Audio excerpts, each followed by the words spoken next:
Hey dolls!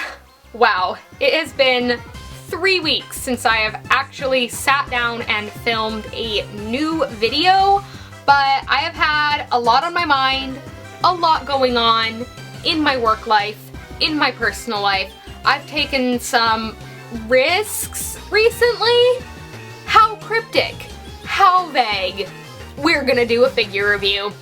Today's figure that we're going to be reviewing is the one I alluded to in my last review, and that is of Touko, or Hilda, from Kotobukiya. If you do not know, Touko is the main female protagonist of the Pokémon Black and White games, the first Black and White, and I love her design. She's one of my favorite Pokemon protagonist designs. I think she's so cute and badass looking at the same time, and I really enjoyed the Black and White games. I actually have some very strange feelings about Black and White. I loved the storyline of the games. I thought it was great. I love the character N. I think he's one of my favorite Pokemon characters, period.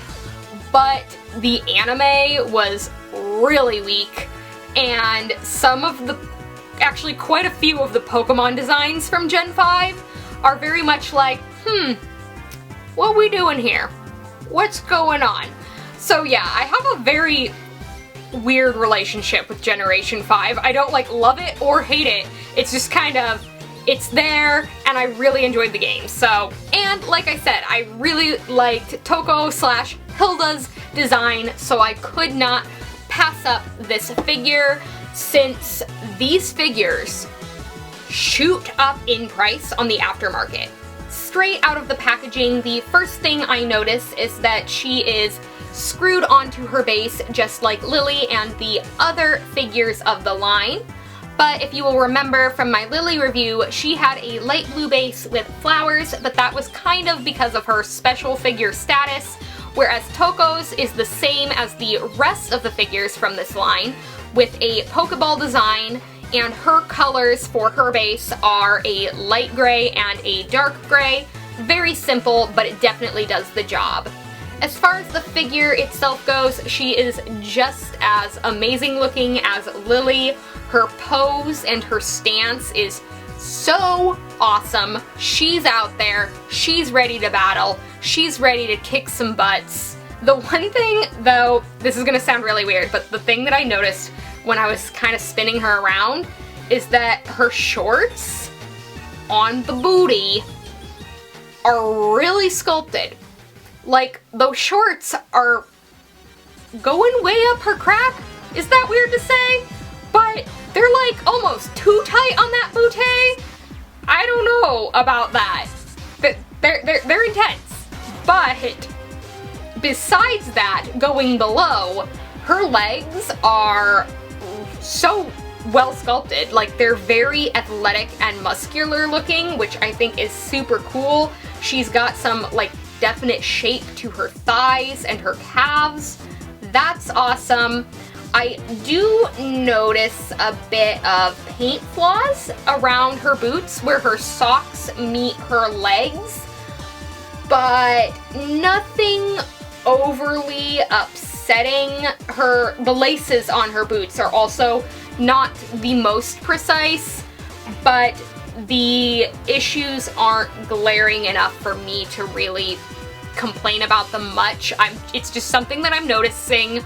I'm very glad that this is part of why I like Touko's design. Her hat and her bag are a pink color, actually, not red, which does add a little bit of femininity and cuteness to her design. And my main favorite feature of Hilda's design is her frickin' ponytail. It is so voluptuous, so nice. There is so much hair in this pony, and I love it. It is very satisfying, and in figure form, it does not disappoint me. There's a lot of hair there. I really appreciate it. Her outfit is very simple, but it is sculpted really nicely. Her tank top is tight, but it still has various folds along her stomach because she's kind of twisting, and the shirt definitely shows that movement in the folds. Her shorts have the creases that denim always makes, kind of around the crotch area, but you know how denim behaves when you wear jean shorts or jeans. They did sculpt those nicely. She overall is a really simple figure, but I think Kotobukiya did really well with what they were given. Touko's design isn't all that over the top or intense. It is pretty simple, so I think they did really well with what her design offers. And of course, she came with a Pokemon. Unlike Lily, he is not attached to her, but is a separate figure. And that is Pokabu, or as we know him here in America, Tepig. And he's precious, he's sculpted wonderfully, super cute. Not much to say about him. He's charging at ya, flames going behind him. Adorable. There is one last thing I'd like to touch on, and that's kind of the fact that her pose limits the way you can display her. She kind of has to be posed sideways or at 3/4 angle because she is twisted entirely to the side with her hand out. So you can't really display her from the front because then you can't see her face. You just see the front of her body.